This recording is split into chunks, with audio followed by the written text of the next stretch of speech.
O que você está vendo aqui não é apenas uma colheita, é um resultado 100% atacadão.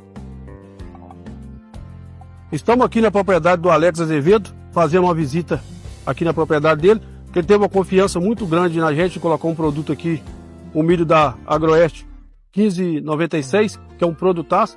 Então viemos aqui para fazer uma visita e mostrar o produto que deu resultado para ele. Viemos mostrar um milho um porte alto, né? Eu tenho aqui 1,80 m mais ou menos. Você vê a altura que está o milho, né? Agora eu vou mostrar aqui a espiga dele.